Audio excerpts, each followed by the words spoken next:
Om Namo Pranavaर्थाय Shuddha Jnanaikamurtaye Nirmalaya Prashantaya Dakshinamurti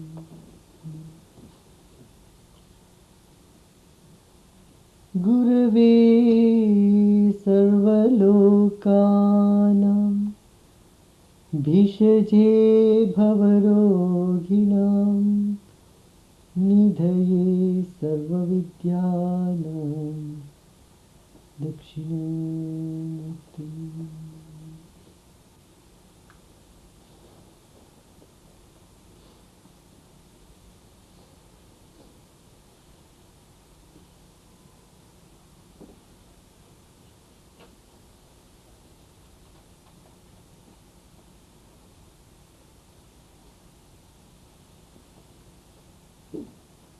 Human consciousness is like a seed.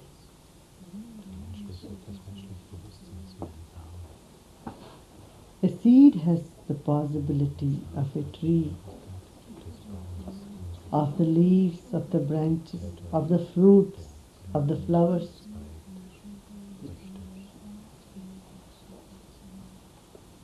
Of multiplication.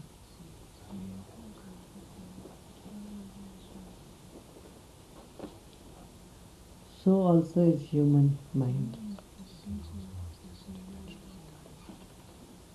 A seed needs a proper ground, proper conditions, sunlight, water, proper soil for it to sprout and blossom in its possibility. Isn't it? Same is the case with the human consciousness, human mind. Either this seed can be dormant for years together, keeping its possibility within itself, or start blossoming, start sprouting.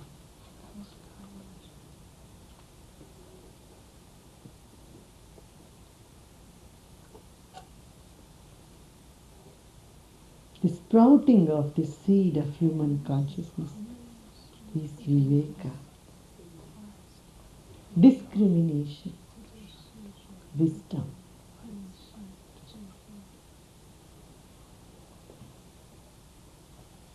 Freedom comes with viveka or discrimination. All other species in this creation are governed by nature totally. They don't need discrimination, nor do they have freedom. So they never break the laws of nature. Human consciousness, human mind has this possibility of freedom, has been given freedom, so it is also given discrimination. It's through this viveka, wisdom, discrimination, that a human mind, human consciousness can be governed to progress or to remain where it is.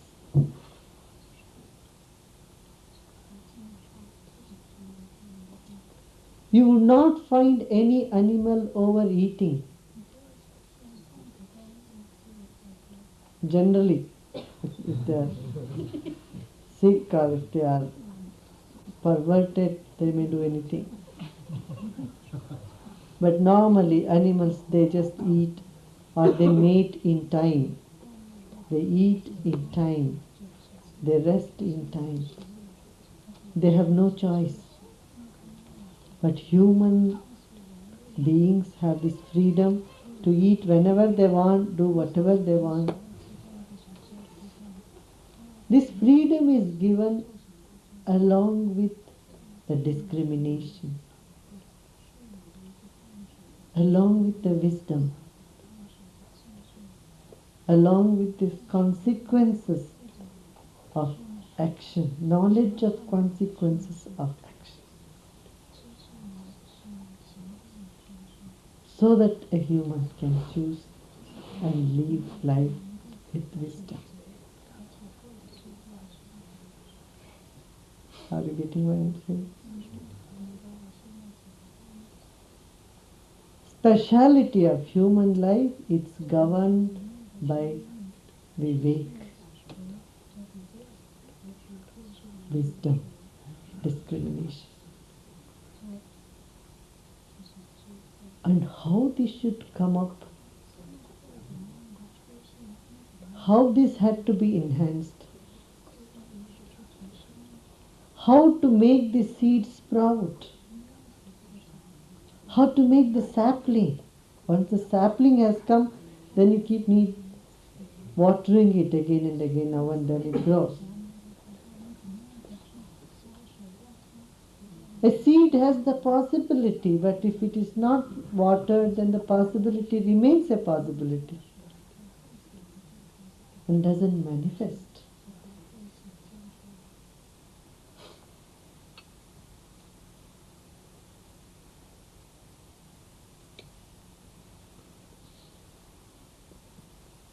Here Patanjali steps in and says, Yoganganushtana. By practicing the limbs of yoga, by observing the limbs of yoga, through yoga, Ashuddhikshaya, the impurities gets eliminated, Avivekakyati, the viveka, the wisdom shines forth.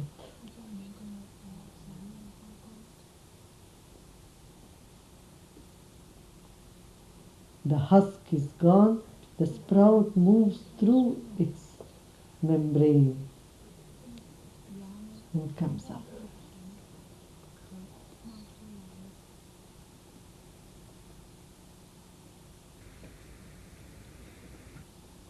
Now, what are the limbs of yoga? It says 8 limbs of yoga are there. What are they? Yama, Niyama, Asana, Pranayama, Pratyahara, Dhyana, Dharana, Samadhi.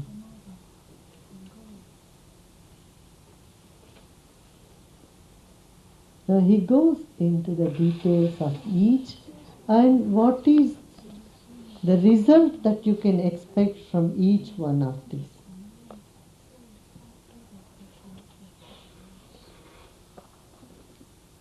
Yoga has 8 limbs. Like a chair has got 4 legs, yoga has got 8 legs, say 8 limbs. Each one is connected with the whole. So you just pull one, everything else will come. If you pull one leg of the chair, the whole chair comes. See, when a body is developed, the whole body develops together. All the limbs develop together, isn't it? Not that nose develops first and then ear comes.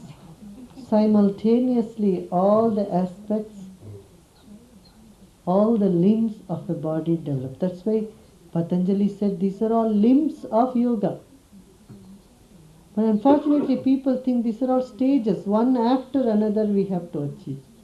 This is where a wrong understanding or misconception has crept in yoga. The 8 limbs of yoga. Yama is the first limb.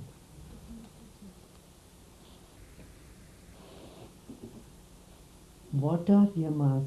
Ahimsa, Satya, Asteya, Brahmacharya, Aparigraha.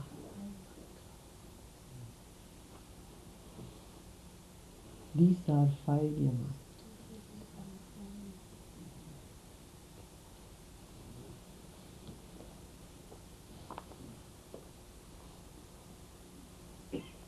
ahimsa, non-violence, satya, truth, asteya, non-stealing, brahmacharya, moving in Brahman, moving in the bigness, aparigraha,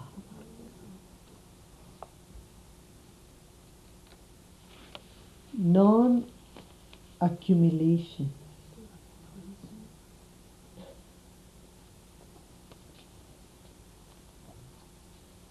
these are 5 yamas.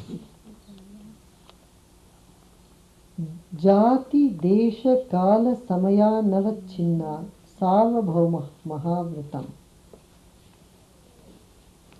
These are the greatest oaths because it is applicable at all time, in all places, for all people, throughout, without an exception. There are certain laws which can apply just to certain people, certain places, at certain time, which is not universal. But these are universal.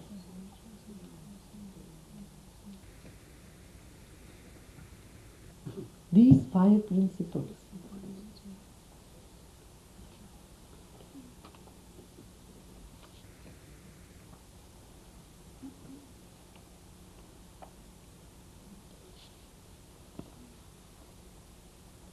An animal does not go into violence for no reason.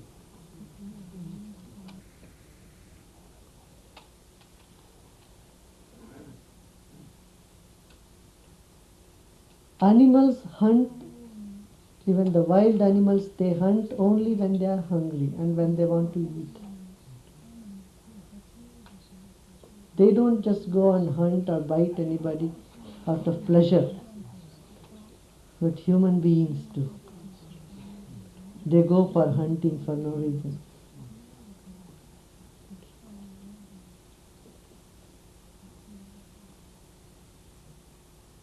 A python eats 1 rat a month, and that's it. It sleeps for the rest of the month.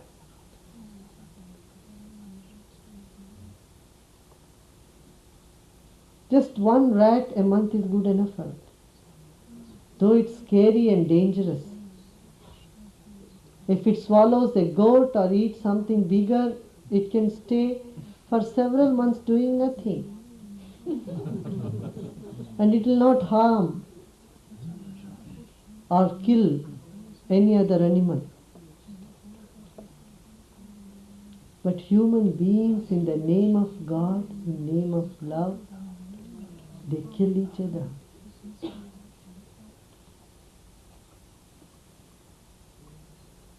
Mindless violence is prevalent in the world. In the name of country, in the name of religion, in the name of what not, race.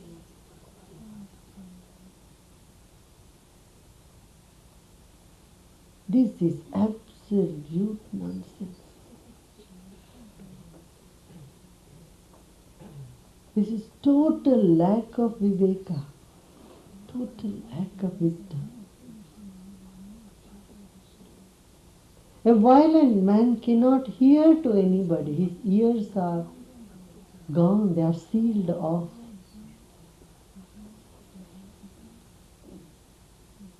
And violence, why violence comes? How does it come? Due to frustrations.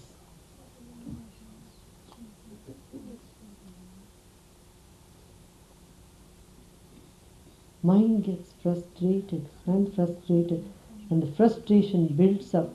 Big question mark comes up, and that very question turns into violence. Why?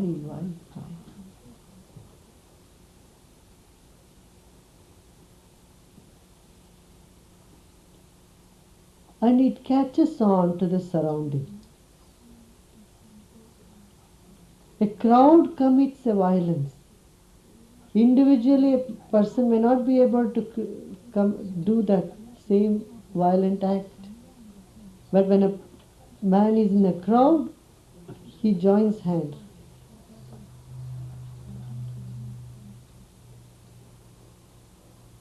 Viveka can dawn when person takes this vow of non-violence. I will not kill any animal, any life on this planet, consciously, unconsciously.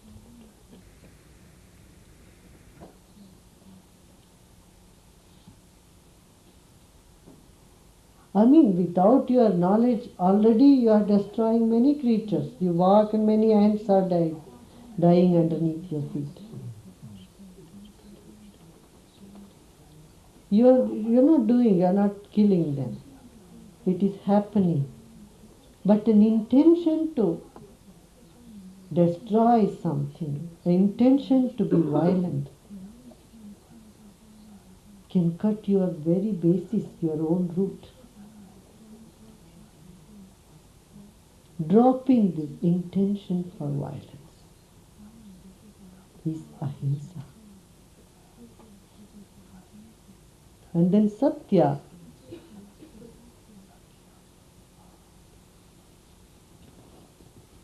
is to be with what is right now. To be with something that is not changing. To know that something deep in you is not changing. Satya does not mean just speaking truth.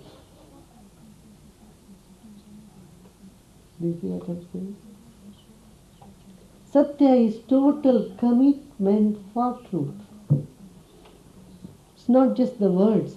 Unfortunately, people mistake Satya to be just speaking words. Just speaking things.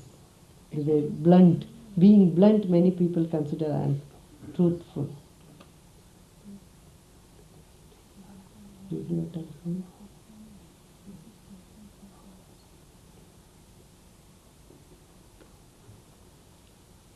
What is the effect of ahimsa? It says ahimsa pratishtayam tatsanido vairatyaga. If you are established in non-violence, in your very presence, violence will be dropped by other creatures. Someone comes to attack you, and as soon as they come near you, because your vibration is totally non-violent, they drop down. They stop being violent. A contemporary of Buddha, maybe you have not heard his name very much in the West. His name is Mahavira. Contemporary of Buddha. He is the promoter of Jain religion. It's another religion. Jainism. His emphasis is more on ahimsa. And he said, wherever he would walk, to 20 kilometers around that, people would all drop their violence.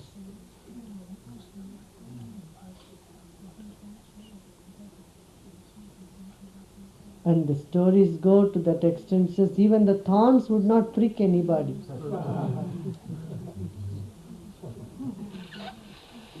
The thorns would become soft and they all lie down.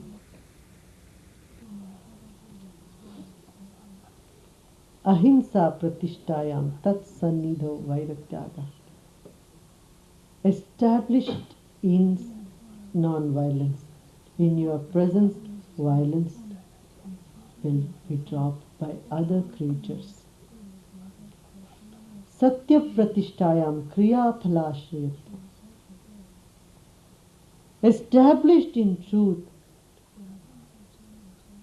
your actions will become fruitful. Any act you do, that will be fruitful. See, many people do their actions, but their actions does not bring about results.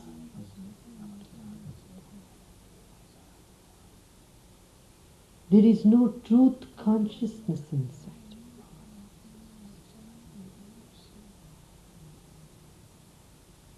When there is truth consciousness inside, established in truth, then the fruit of action will follow the action immediately. Kriya Palashrit. Success in action comes.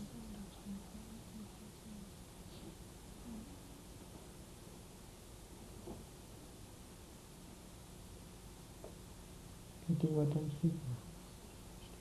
And truth is not just the words.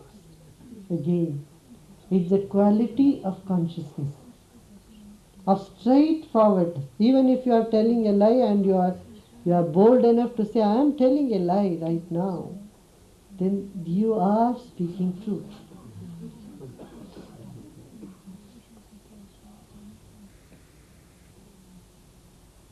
And when you tell a lie, see, your consciousness is not solid, it's not straightforward, it's all wishy-washy. There is no strength behind it, isn't it? Satya Pratishtayam Kriya Palashrit. A person who is committed to truth, who is committed to what is this presence of being,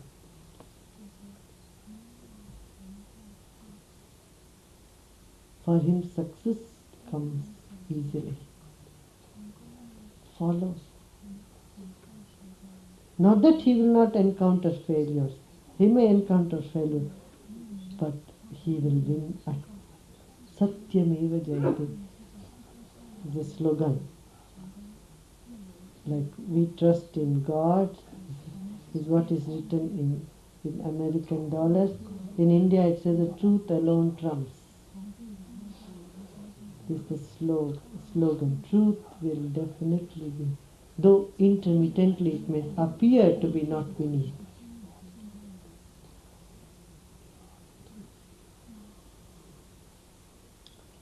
There is a story.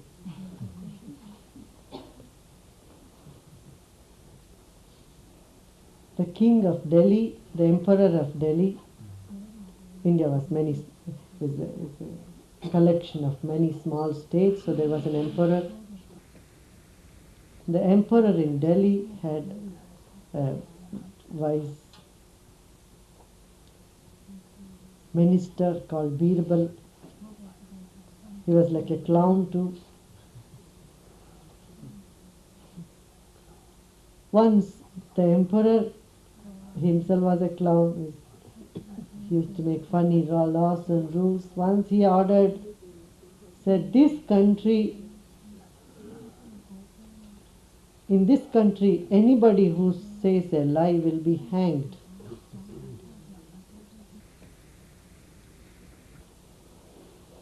This was the law. Say this law is going to be implemented. Because kings, they would make their own laws. It's all up to their fancies. There was no parliament, there was no congressman to sit and debate and pass a law. It was a monarchy. So he made a rule from tomorrow, anybody who speaks a lie. He heard a big lecture on truth, and he was all enthusiastic. Okay, I am going to make everybody speak truth. So as he announced this law, then in the marketplace there was big commotion. What was the commotion? All the lawyers gathered together. Said, what is this law? This is stupid law. It will just flatten our whole business. Our whole profession will be finished. This is an insult to the Supreme Court. If he makes this law, then where is the question of debate? All lawyers are out of jobs. They all met together, the Bar Association said, we have to do something. This cannot go on like this.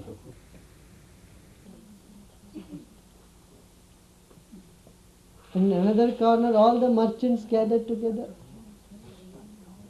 All the salesmen said, what is happening? Our king is selling our country. This is disastrous. How can we sell anything? We know our product is not the best, but we claim this is the best product.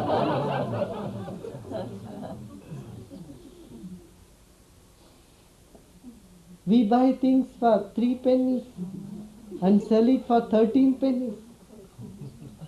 And we say we are just making margin, no profit. We are actually giving you a free. Take it. All these gimmicks of business, they would all go flat.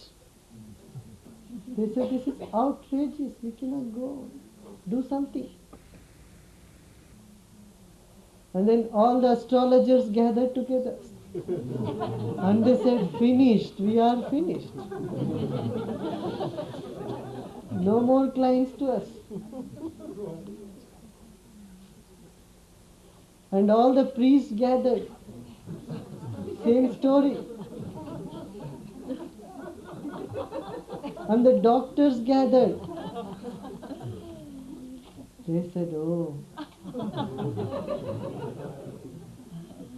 we have to migrate to some other country. This law is too dangerous. The doctors promise their patients, don't worry, I'll cure this one. You will be fine tomorrow. I am here, you won't die. They insure their patients.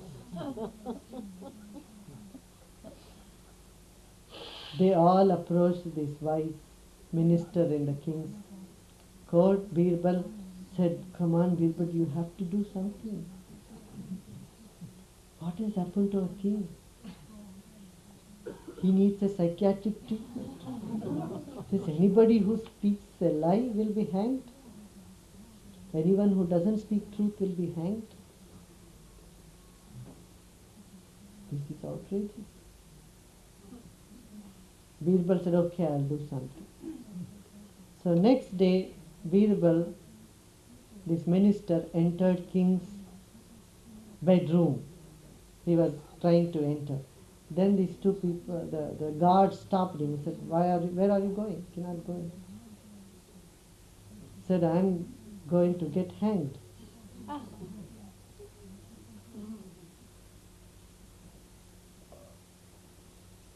Now this is a lie. Because the minister, one of the top ministers of the cabinet, he is getting into king's court, into his room, and saying, I am going to get hanged. That's not the place where he will be hanged. So they said, oh, he spoke a lie. Now take him. Now he was brought in front of the king. If he is hanged really, then he didn't speak a lie. Whatever he said was truth. Then you punished an innocent man for none of his crime. This is a big crime. If you don't hang him, then the law becomes obsolete. Then what to do? Then all the pandits were called, all the ministers were called, and there was a big debate. Now what is truth? What to do? Should we hang him or not hang him? If you hang him also, you will violate a law. If you don't hang him also, you violate a law. King was in a fix. And everybody was in greater fix. And they asked Birbal, you yourself suggest, what do we do? Then Birbal says, see, truth is not what is spoken. Anything you speak becomes a lie.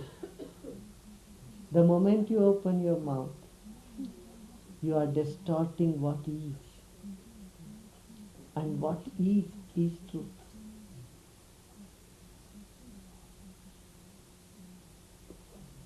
And to be with what is, to be truthful in one's life, one's presence, one's mind, one's heart, is following Satya.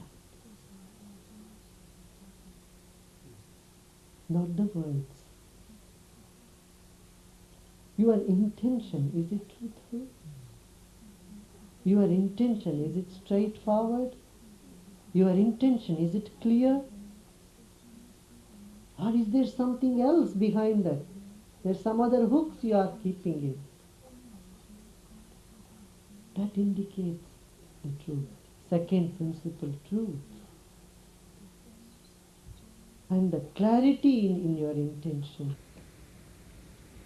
Straightforwardness in your approach. The truth is the second vrata. Second yama.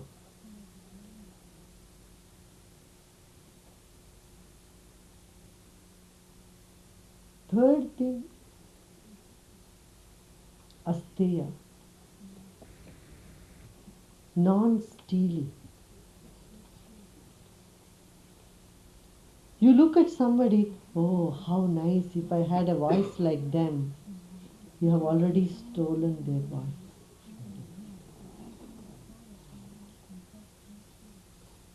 You look at someone looking beautiful, oh, how nice, if I were looking like that.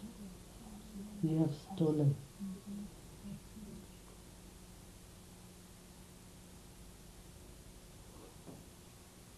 Do you see what I'm saying?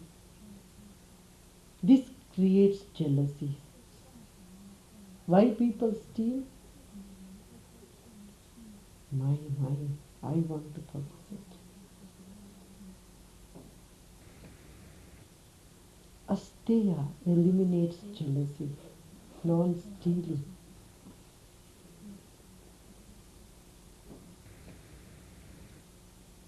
People steal many things.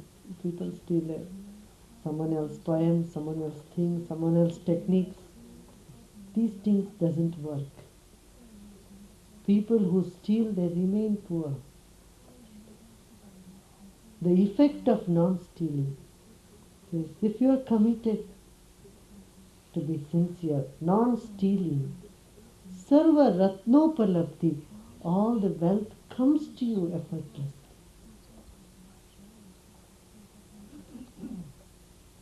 All the wealth comes to you. A little intention to steal can keep you poor. You see what I'm saying? Most of the time poverty is self-made. As a person wants to be sneaky and try to grab as much as he can. That is where his luck goes down the drain. Non-stealing brings all the wealth.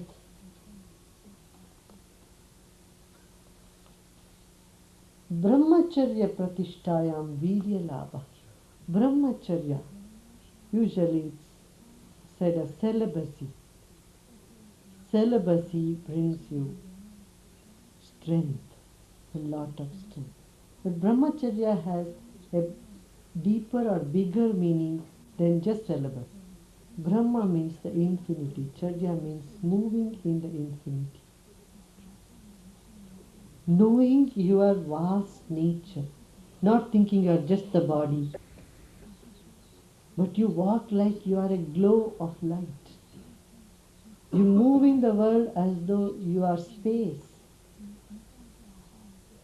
This is where celibacy naturally happens. See what I'm saying? When you are sitting in deep meditation, you don't feel that you are a body or lump of a heavy weight, 80 pounds or 90 to 100 pound body. You don't feel that you are 60 kilos sitting there solid. You feel so light. You feel as though you are like a feather. Doesn't it? When you walk, how do you feel? You don't feel the weight of your body. You feel you are more space. More joyful you are. You don't feel the body. The more you are in infinite consciousness, the least you are feeling the tension or the physical bodily weight or presence. That is Brahmacharya.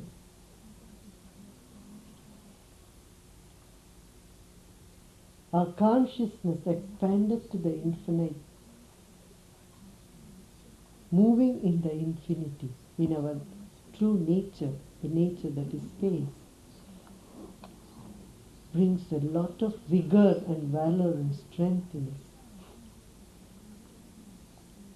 Person who is always small-minded, always looking at who is good looking, with whom I can have sex, you will see his energy is so low, so dull, and nobody goes near that sort of person.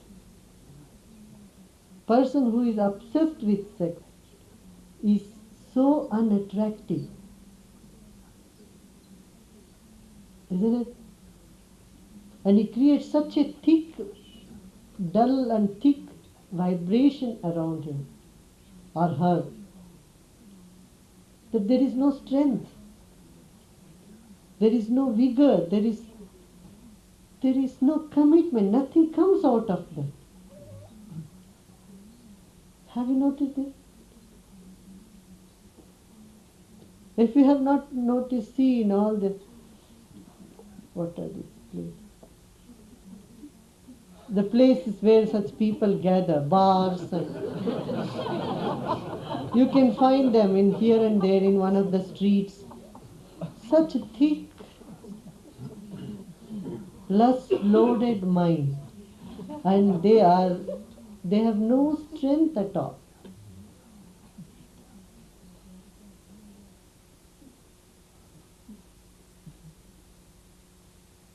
They just go anywhere, go behind anybody, without even knowing where they are going.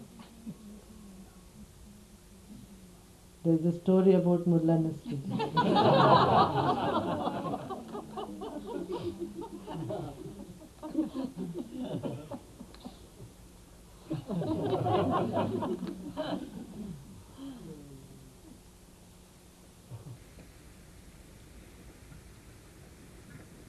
Mullah Nasruddin was watching a dance in a movie screen. So that actress was dancing.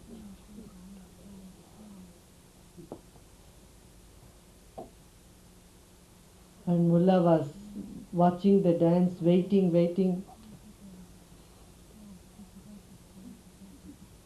And suddenly Mullah went flat on the floor. His wife asked, "What is this? What are you looking?" Said, "I want to see the dance of this lady more closely. I'm waiting when she will sit down." The mind goes in such a craze that there is no strength left behind. And it's limited, then all jealousy, anger, agitation, frustration, everything comes. And when this negative, storms of negativity has come in your mind, I tell you, that is the weakest and poorest mind.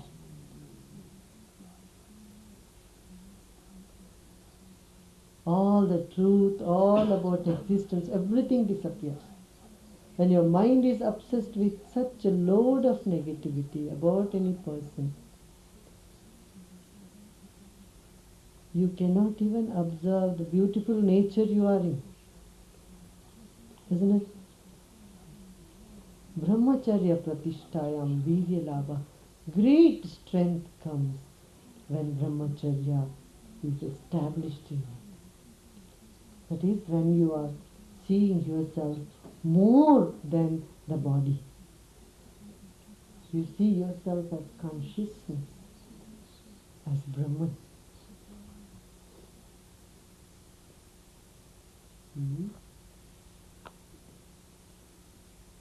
Aparigraha stairya janma katayanta sambhoda. When you do not accumulate,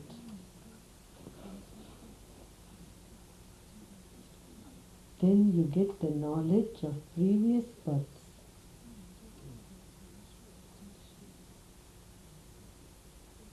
Knowledge of different species.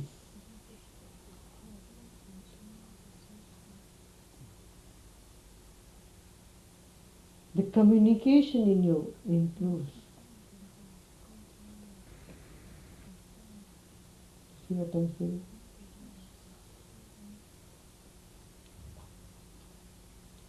See, when a person thinks more for me, just me, then he's obsessed with fear.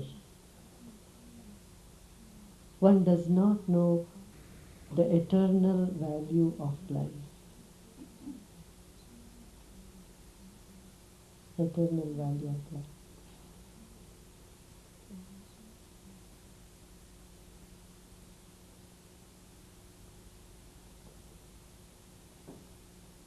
Life has been there from ages, will continue for ages to come.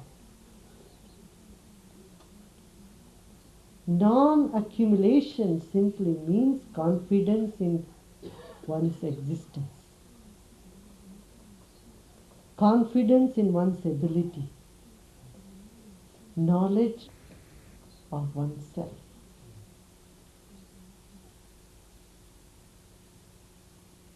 See what I'm saying?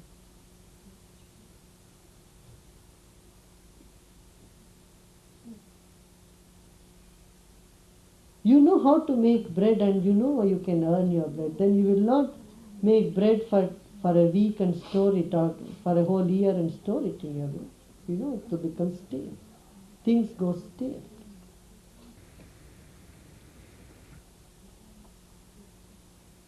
In China there is a proverb. What you give, you gain more. Whatever you scatter, you have it all. And what you have, hold on to, you lose that also.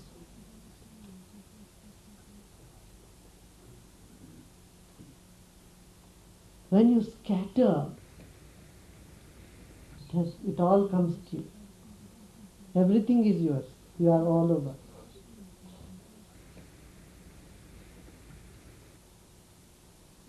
Who is very stingy?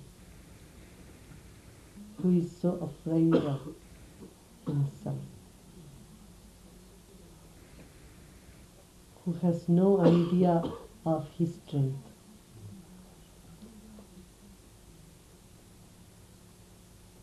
A person who is very selfish, stingy, you call stingy, selfish.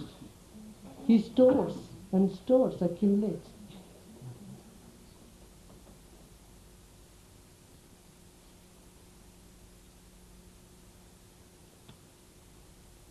I think there are many stories about a very wealthy gentleman. He was dying, he was on his deathbed. But he was with the phone, looking into the share market, how much I'll make. He's going to die any moment, but he's concerned about what the share prices are, how much I am gaining, how much I lose. What is he going to do?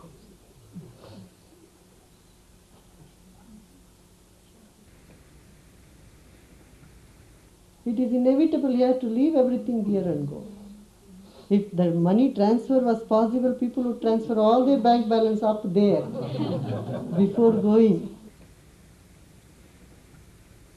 Lawyers will be free from writing wills. What is that, will? They would transfer all their property up, take it with them. Fortunately or unfortunately, it's not possible. People accumulate, and then they die.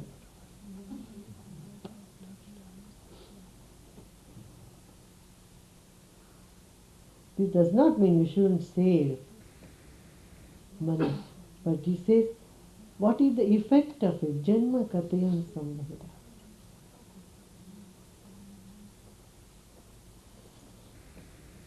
You know, when you give things to people, it brings back something to you. That is some good vibrations. And that makes you happy. If you are very unhappy and that day you give away something, give some gifts to somebody who is needy, you will see your consciousness will change, shift. Have you experienced this?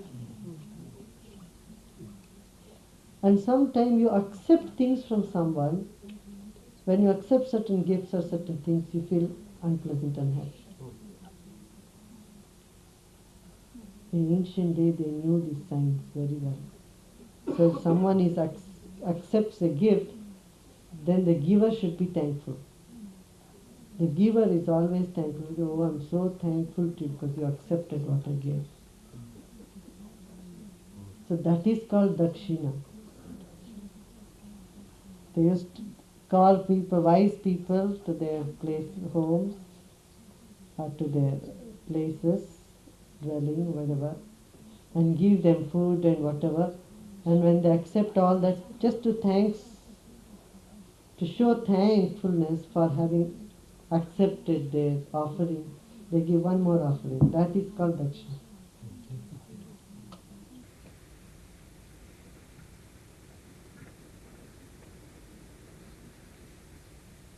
The giver is thankful here. Because it's not just taking something, that giving back their mind, taking away certain impressions or karmas of the past from them.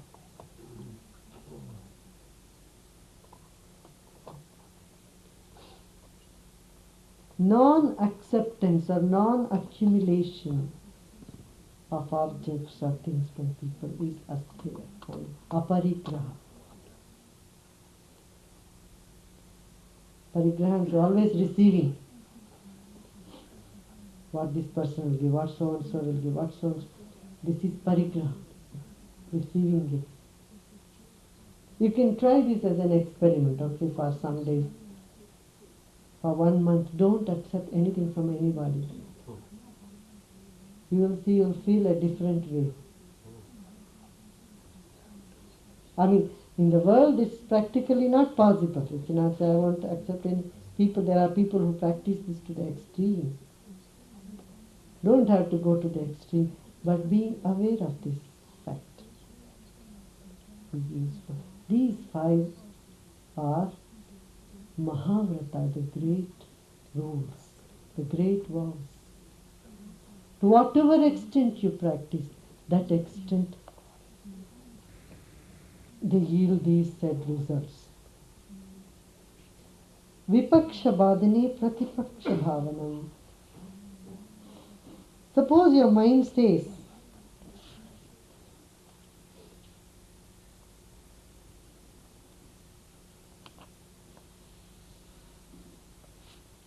no, I don't care about these rules. I want to do what I want to do. If I want to be violent, I want to do it. Then what to do? Father teaches vipaksha vadani, pratipaksha vadani. Take the opposite side of it. Before mentioning this, he also mentions the niyamas. What are the niyamas? The 5 yamas, there are 5 niyamas.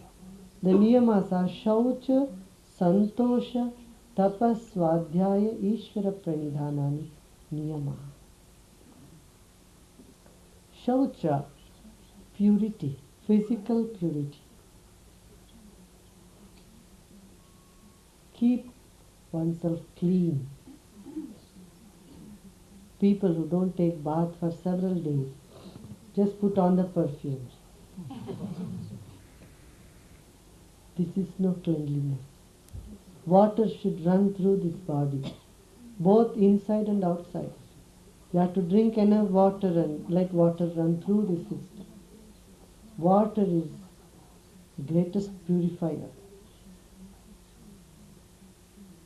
for this physical body.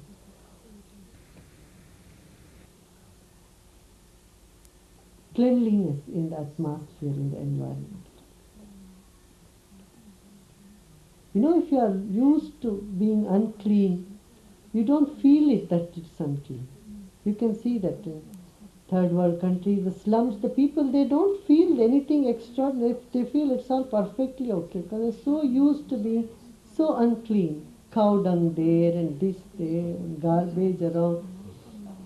It simply doesn't register in their consciousness. They get used to it. In the same way, you get used being unclean, keeping your room unclean, yourself unclean. You know how it starts is, oh, I will wear the same clothes tomorrow. Doesn't matter today if I don't wear it tomorrow. And then something or other, you are busy, keep yourself engaged. And 2, 3, 4 days you don't take bath and you don't notice how foul you are smelling, but somebody else gets so bothered by your being there.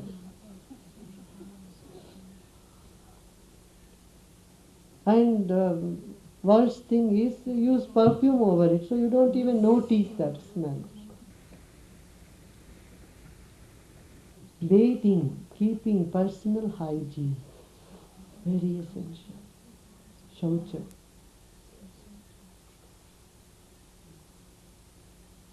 And mind also clean. Antar shaucha, bahyabhyantara shaucha. Outer cleanliness, inner cleanliness, mind being free from tensions. Santosha, contentment, happiness.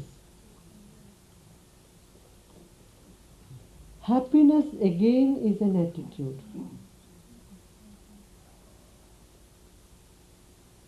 If you are used being unhappy in the best of situations, you will still grumble and be unhappy.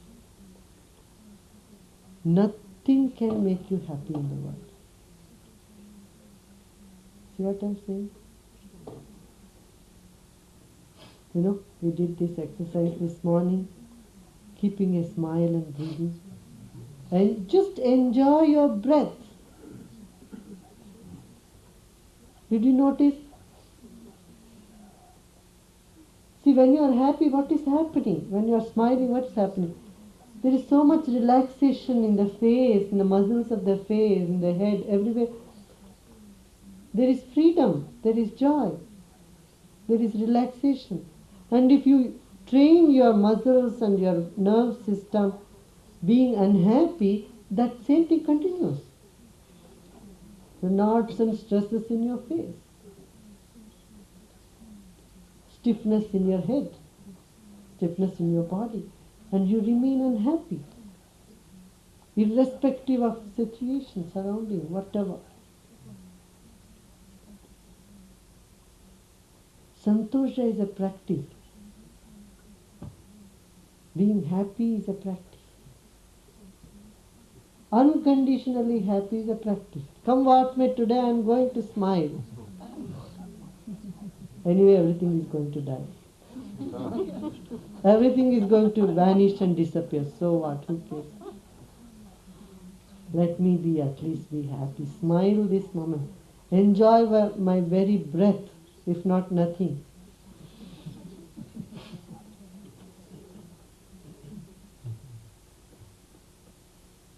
If somebody else is upset, something else is wrong, never mind. At least you can breathe happily. Nobody is going to hold your nose. You are free there.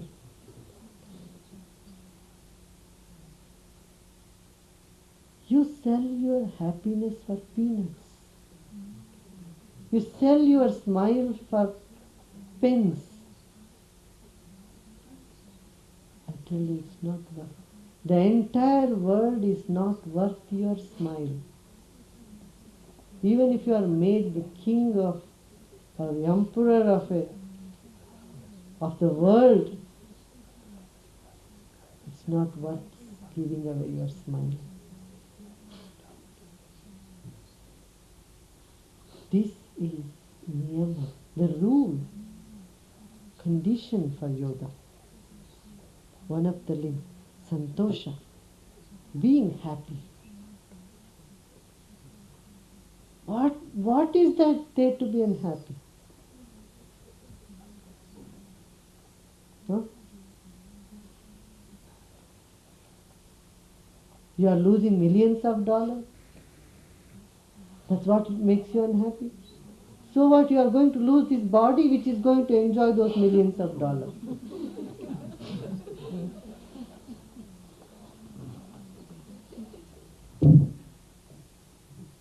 It has to have. So many people had millions of dollars. They all died.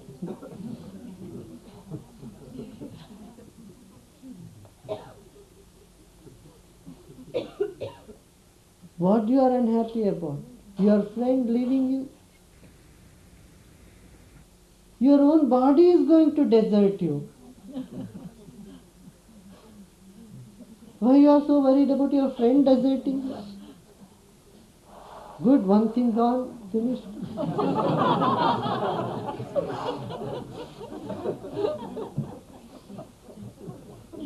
Stage by sometimes people lose one by one things. Sometimes they lose everything together. This is the only choice. Either you lose everything at one time, or one by one you keep losing. So when you lose a friend, think, okay, I lost one. After anyway, body is going to be lost after some time. Doesn't matter. I'm in the second category, losing one by one. Isn't it?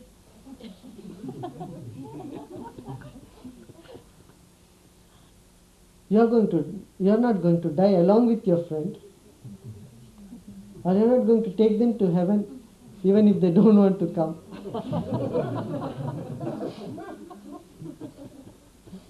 Everyone has their own ticket, their own time, their own place booked.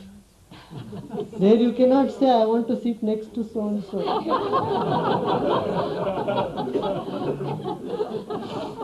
You cannot demand for your roommates there.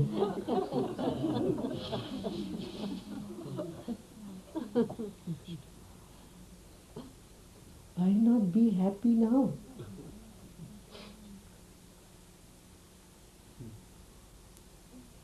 Strength of your happiness is measured by the adverse situations you are in. If everything is smooth and you giving a big smile, is nothing. That smile is worth nothing. But if you could smile through any situation, through any event, so what? I keep a big smile. Let the world die and disappear. I am not going to sell my smile. I am not going to be unhappy.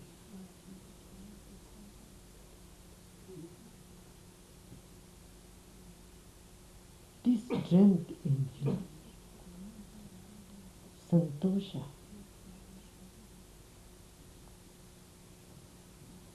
This is an attitude you develop. Again, another Mullah Nasruddin story.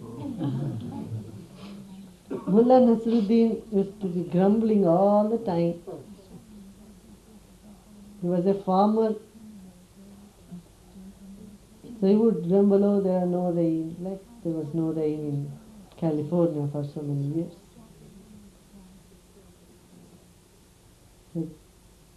Oh, there is no rain and no crops are coming and it's so difficult, and he was grumbling. And that year there was very good rainfall and he had great crops in his fields. And people thought Nasruddin, this year he will not grumble here because his crops have come so nice, so good and so well. There's no problem, they say, he must be at least happy. So people went to greet him. Oh Mullah, how are you? And it seemed to be doing very good, lots of crops, your field is simply, so flourishing and so attractive.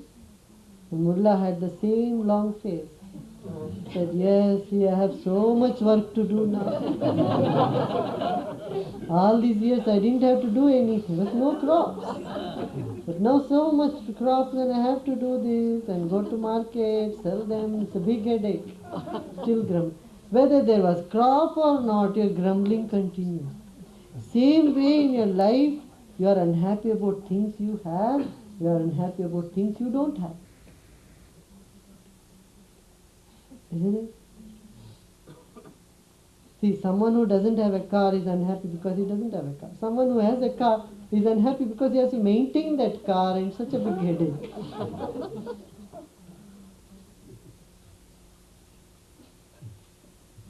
Pay the tax and do this and I may get a ticket and this. So many. I would simply take a public transport and go before now. Do the servicing to this car and then you go out, keep it somewhere, the battery goes down, do something about it. 101 thing about it. Santosha, develop the habit of being happy. You have to do it. Nothing else can give you that. Nobody else can do it. Anybody else, anything else does it, it will only be very temporary. You take a step. Santosha is my rule. Cleanliness and happiness. Tapa.